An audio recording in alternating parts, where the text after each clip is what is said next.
Hey everybody, happy Wednesday. This is the second video of the day.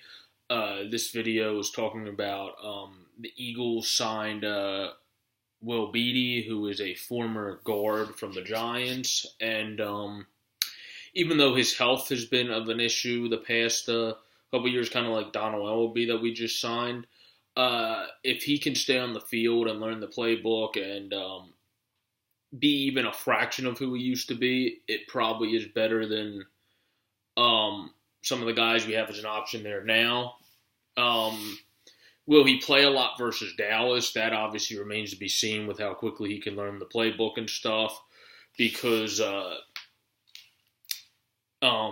last game, granted, we didn't play a great team. We played a good defense though, so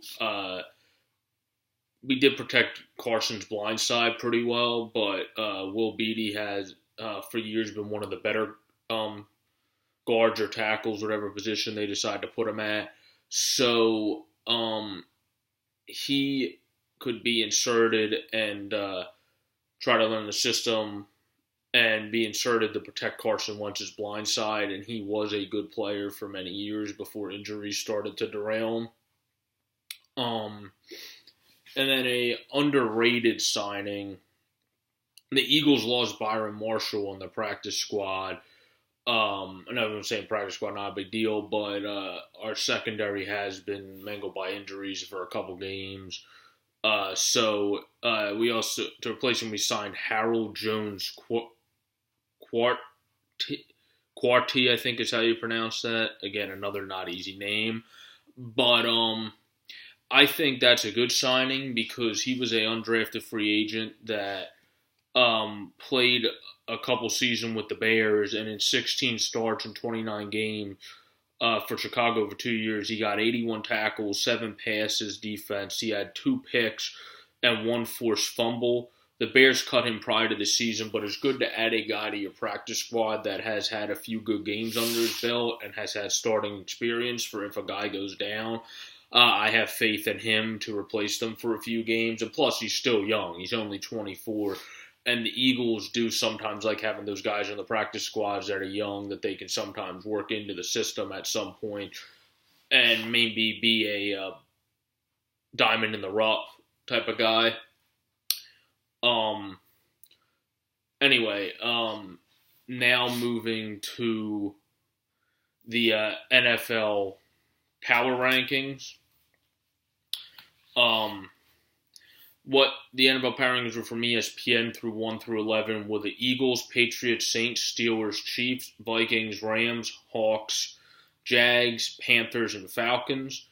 If you go to Bleacher Report, another good app to get information from, were the Eagles, Pats, Saints, Panthers, Vikings, Rams, Steelers, Jags, Chiefs, Lions, and Titans. So there was a few differences in those two rankings. My rankings are the same in the top 3. I have the Eagles, Patriots, and Saints, as do ESPN and Bleacher Report. Obviously, I kept the Eagles atop because they're still hold the best record in the NFL.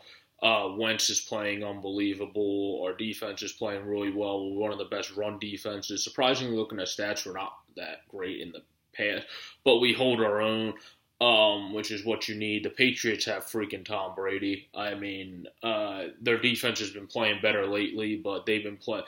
For the Patriots, you basically just have to play good enough for one of the best, if not the best of all time, who is the GOAT, Tom Brady, who Colin Cowherd believes Carson Wentz might replace him as the GOAT, so good job, Carson, after he retired. But for right now, Brady still holds that. The Saints are a scary team because they still got Drew Brees, and they barely need him this year and barely have used him this year because of how good Mark Ingram's doing and how good Al Kamara's doing. Maybe that, and I think that could affect Drew when they have to have a full-out pass game, plus their wide receivers aren't as good as they were in the past. But I don't know if the Saints are going to have a all-out pass game because of the running game, and both of those backs are not too bad at catching out of the backfield. Ingram learned it. Alkamara is good at it. And they're just a too good mix of backs, much like the Eagles have. For me, the Rams are fourth and the Steelers are fifth. I put the Rams fourth because Jared Goff just seems to get better each week he plays. Their defense seems to get better each week it plays, which is actually one of the better defenses in the league. But early they did struggle against some teams. They let them score over 20. But now they're getting better. Todd Gurley's having the best season of his career. Doing really good catching passes out of the backfield and running. And like I said, Jared Goff is just getting better week in and week out. The Steelers are 5. A lot of people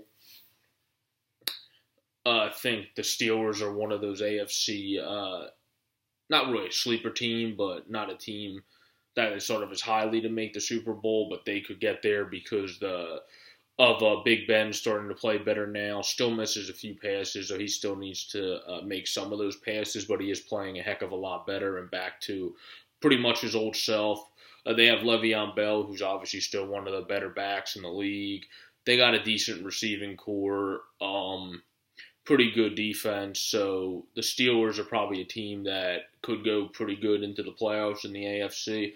The Vikings are 6 because the Vikings are just one of those teams that just keep winning. Case Keenum's having one of the best seasons of his career, which, yeah, some of it probably has to do with Zimmer's a good coach, but Keenum's always been a good career backup and has been able to fill in for other people in the past and do pretty well.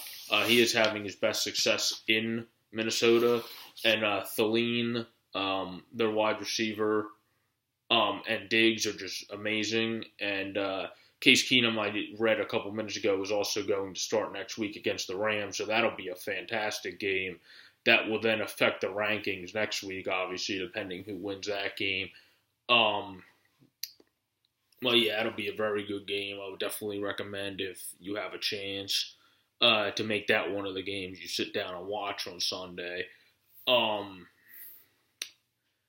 Chiefs are my 7th team with Carolina at 8th. The Chiefs are 7th because Andy Reid is a pretty good coach, so much like Doug is that designs trick plays, and they haven't been doing as good lately, but there was a stat that said Alex Smith was like second in can't remember exactly what it was, but he was like second in least interceptions in the past 2 years and stuff, and he's been pretty productive the past 2 years or something like that. So I think he'll keep on rolling, and Kareem Hunt will have a good remainder of the season.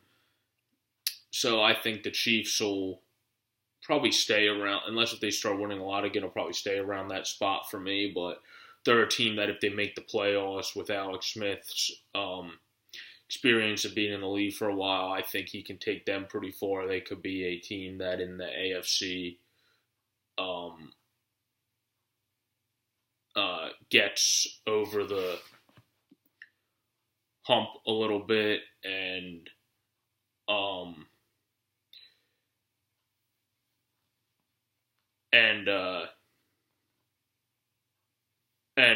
can make it to the championship. Sorry, I was looking at notes. The Panthers I put there because as much as Cam Newton sometimes annoys me because he seems to only ball and show up against great teams and then plays down to bad teams, if he can kind of get that mojo back that he had early in his career where he didn't play down to bad teams, he is one of the, I'm not going to call him elite, but one of the very good quarterbacks in the league. And if he can start playing to whoever he's playing and just come and ball like he did last week, the Panthers are in good shape. The Seahawks are 9th, literally. Their defense is still okay, but they have injury issues. Sherman's now out for the season. Russell Wilson's a freak of nature this year. I mean, the dude did like a spin to do and just got around a bunch of people and threw it down the field last game. I mean, the two Houdinis in this league right now are Russell and Carson Wentz, and then Cam, I guess you could put as a third.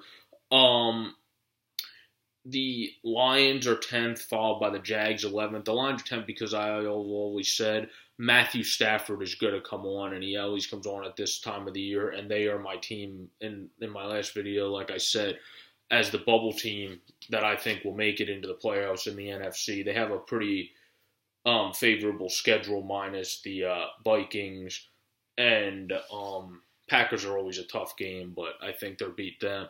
And the Jags are 11th because Bortles, actually, I've learned, in crunch time is one of the of course, people badmouth him because they don't know if he can be a franchise quarterback. I think he can, but that's a different story. They when it comes to crunch time in the end of games, he has had in the top 5 in the league in the past few years in the category of game-winning drives.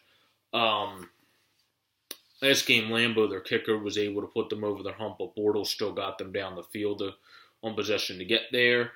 Their defense still is solid and can play good enough to hold them in the game for guys like Leonard Fournette and the offense to continue to do well. And what's going to hurt them is Allen Hurns seems to be out for a bit, and they already had injury issues at wide receiver, so we need to, or not we, but the Jags need to hope that Bortles can step up even a little bit more and have better games. Anyway, those are my NFL power rankings and talks about the signings of the Eagles. Have a great day, everybody. Enjoy watching the Sixers tonight. Grab a cup of coffee, another late night. Peace.